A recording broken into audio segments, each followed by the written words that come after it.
ನಡೀತಾ ಇದೆ ನಾಳೆ. ಈಗ ಕೇಂದ್ರ ಸರ್ಕಾರ ಅವರು ಏನು ತೀರ್ಮಾನ ತಗೊಂತಾರೆ ಗೊತ್ತಿಲ್ಲ. ನಮ್ಮ ಪಕ್ಷ ವತಿಯಿಂದ ನಮ್ಮ ನಾಯಕರಾದಂಥ ರಾಹುಲ್ ಗಾಂಧಿ ಅವರು, AICC ಅಧ್ಯಕ್ಷ ಆದಂಥ ಮಲ್ಲಿಕಾರ್ಜುನ ಖರ್ಗೆ ಅವರು ನಮ್ಮ ಬೆಂಬಲನ ಸರ್ಕಾರಕ್ಕೆ ಕೊಟ್ಟಿದ್ದೀವಿ ಅಂತ ಹೇಳಿದ್ದಾರೆ. ಈಗ ಸರ್ಕಾರ ತೀರ್ಮಾನ ನಮ್ಮ ಬೆಂಬಲ ಘೋಷಣೆ ಮಾಡಿದ್ದೀವಿ ನಾವು. ಹಾಂ, ಪದೇ ಪದೇ ನರಿಬುದ್ಧಿ ತೋರಿಸೋ ಪಾಕಿಸ್ತಾನಕ್ಕೆ ಈ ಬಾರಿ ಆದರೂ ಪಾಠ ಕಲಿಸಬೇಕಂತೀರಾ? ಆಯ್ತು ಬಸ್, ನಾವು ಅದಕ್ಕೆ ಹೇಳ್ತಾ ಇದ್ದಿಲ್ವಾ.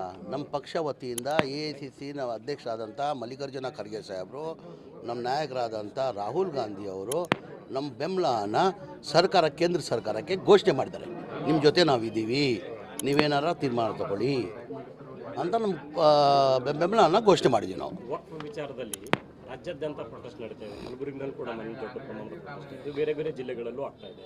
ಸರ್ಕಾರದ ವತಿಯಿಂದ ಏನಾದರೂ ಕೇಂದ್ರ ಸರ್ಕಾರಕ್ಕೆ ಒತ್ತಾಯ ಮಾಡುವಂಥದ್ದು? ಈಗ ನಮ್ಮ ಕರ್ನಾಟಕ ರಾಜ್ಯದಲ್ಲಿ ನಾವು ಇದು ವಿರೋಧ, ನಾವು ಅಸೆಂಬ್ಲಿಯಲ್ಲಿ ಇದು ಮಾಡ್ಕೊಂಡಿದ್ದೀವಿ.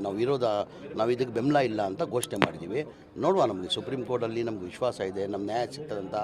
ಆಲ್ರೆಡಿ ವಫ್ ಫಾರ್ ಯೂಸರ್ಗೆ ಸದ್ಯಕ್ಕೆ ಸ್ಟೇ ಇದೆ. ಅದ್ರ ಜೊತೆಯಲ್ಲಿ ಬೇರೆ ಹಿಂದೂ ಮೆಂಬರ್ ಮಾಡಬೇಕಂತ ಅದಕ್ಕೂ ಇಷ್ಟ ಇದೆ.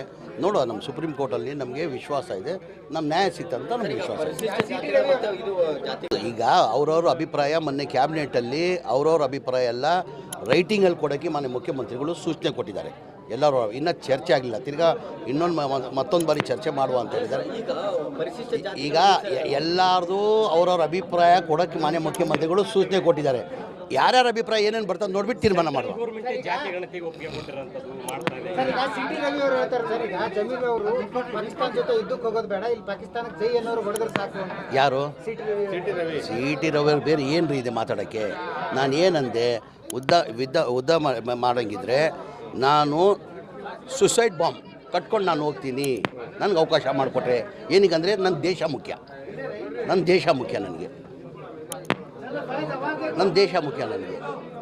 ಈಗಲೂ ನಿಮ್ಮ ಹೇಳಿಕೆ ಬದ್ಧವಾಗಿದ್ದೀರಿ? 100ಕ್ಕೆ 100% ಸುಸೈಡ್ ಬಾಂಬ್ ಕೊಡಲಿ ಹಾಕ್ಕೊಂಡು ನಾನೇ ಹೋಗ್ತೀನಿ.